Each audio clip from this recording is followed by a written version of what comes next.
Over 15, not dead. That's the whole point. Not dead, yeah. Alright, see you later. Cheers. So, here we are in the market. We're going to our local market, as we said, in Milton Keynes. And this is where we sort of buy most of our fruit and veg. Okay, in this stall over here. Huge place. So, we're going to go and see what we can get. See what the prices are, see what it is.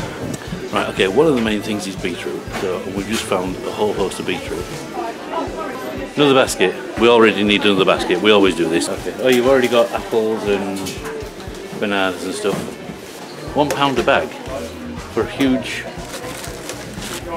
lot of carrots. You know, this doesn't have to be expensive. Okay, it ain't exactly going to be cheap, but it doesn't have to be expensive. We need to get kale. Kale is one of the golden foods that they talk about. And there's fresh beetroot here. This is what we've been getting before. And fresh carrots. All the kale's out. Have you got any more kale? So let's see what else we got.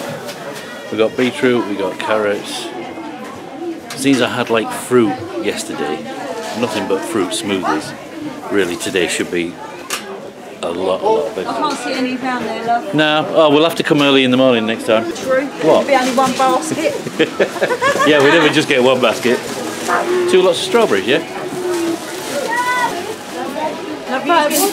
Yeah, we already got some. Yeah. You want all of them? Yeah. That's a lot of cucumbers. I know. Do you really want 7 of them? And that's it, £23.55 for all that, so it's not a lot. We've just been shopping, as you've just seen, and we've come back with a whole host of goodies. So what we're going to do is we're actually going to show you and make up a juice. This recipe that we're going to do now is called Joe's Mean Green. So here we've got 4 apples, okay? We've got 8 celery sticks, 2 whole cucumbers, about 2 inches of ginger, okay, and 16 kale leaves, right? Now, okay, it's a little difficult to work out kale leaves because when it says 16 large leaves, some are large, some are small, so you sort of work it out. But that's your normal kale leaf. Now, we got a whole bag of kale, okay, for £1 a bag at the market, because obviously expense comes into this as well. And this is what you get from Marks and Spencer's, okay? Typical thing you get from Marks and Spencer's. All right. Now this is £2 a bag, and this looks absolutely gorgeous. It really does. It's black, what they call black kale, so it's slightly different, right? And as you can see, it doesn't. It sort of looks the same, but anyway. Now the difference with this is we're going to use this later on. We have to take the stalks out of this. Apparently, I'm reliably informed if you leave the stalks in, it gives it more of a bitter taste. But to begin with, we're just going to use the market kale that we got. This is the normal box standard kale that you see, and like I say, half the price. Now, don't get me wrong, Marks and Spencer's do cheaper kale. The problem is, it's all cut up into tiny little bits, as in to make for a salad. But we don't need all that for this. We need the bigger leaves because you're going to have to shove them in. All right. So, as you can see, this is going to make about enough for 2 drinks worth. And I have to take equivalent of 3 or 4 times this a day. I could eat this, I don't think I could eat this in one sitting, definitely not all this kale, alright? So you see where the juicing comes through. So we're going to get all this prepared, we're going to peel and, not peel, but we're going to, because the peel is good in most of these things, even when it says lemons and limes and all that kind of thing, you leave the peel on, you just wash it. So all this has been washed, we're actually going to core these and then come back to you in a minute. Okay, so we've cored all the apples and all the rest of the veg, which is just off to my left here, okay? And we're going to start making the juice, alright? You see here as well is a bag. This is the unit that takes all the fibre and all the pulp. Okay, what we've done is when we were coring the apples and topping and tailing the celery, etc., we put all the rubbish in a little bag, as you sort of do, before you put it in the bin. And what was also a good idea, which was some advice that was given to us, is put the bag in here, because when we finish with it, we literally just take it all out and it goes straight into the bin. We don't have to wash this part. There's enough things to wash here without having to wash these bits as well. So that's a good tip and advice for you. We've done it both ways, and believe me, this seems to be the easiest. So, okay, so we're going to switch it on, and you just see how noisy it's going to get. That's on low. All right.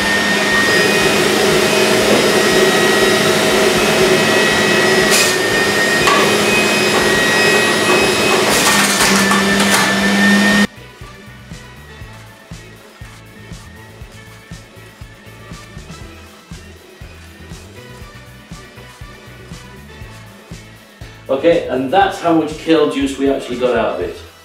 Okay, so that's all that kale, and that's the juice we get out. That's all the goodness in that little bit of kale. Well, in fact, that lot of kale. Okay, so now we've got all the rest of it. Other tips and words of advice, okay, is when you're doing these things, always put the softer things in first, okay, because then you put the harder things in and they help the rest of it go through. So bits of softer pulp, etc. might not go all the way through, but the harder stuff then enables it. This thing's only on a low setting at the moment. It's pretty lively. What we always do, we lift it up, drop this in, and put this down more or less straight after it, because as we're doing it, it tends to can hit the bottom and start to bounce back out. So it's always a good idea just to keep that handy. Okay, so let's go with the rest of it. Back on again.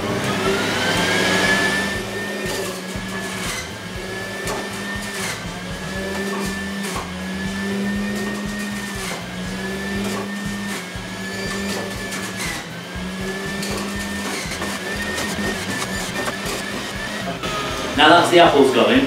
As you saw, or I hope you saw, every now and then they try to sort of jump back out as they hit the blade at the bottom and come back out, so it's always good. We've done it once before, we've thought, oh, this is done, we started putting them all in, and then bits of apple and all sorts of things were jumping out, so it's always good to keep this just over the top of it. So we've still got celery left, we've got the cucumbers, and we've got the ginger, okay? Ginger's very important. Alright.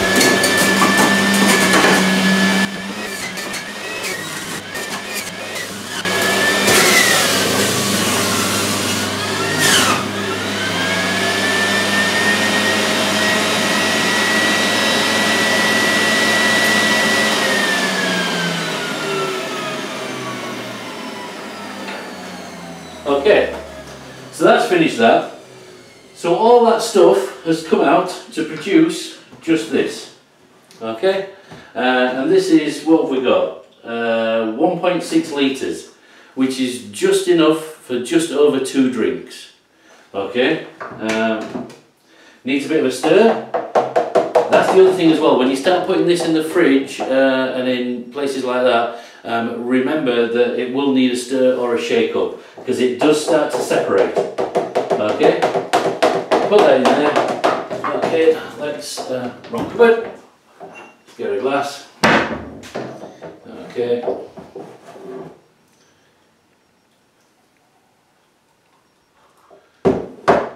That's the drink. Okay. This is what Joe Cross drinks a lot of. This is his main thing, right? It's not exactly bad. In fact, it's not bad at all. What I have found in a lot of these drinks is once you've gone through one glass, it's not bad. By the time you get to the end of the first glass and you're sort of having your second, it's really not as good as it started. Now, that might be something to do with the fact that my taste buds have yet got to get used to it. Okay, so all the ones that we've started marking, we've started using a lot of the recipes and started marking them out of 10. All right, this in our eyes got a 6 out of 10. This is one of the first we tried because this is like the main thing he does, and it's not bad. It's a damn sight better than medicine, and it's a damn sight better than the consequences. It doesn't taste like a steak.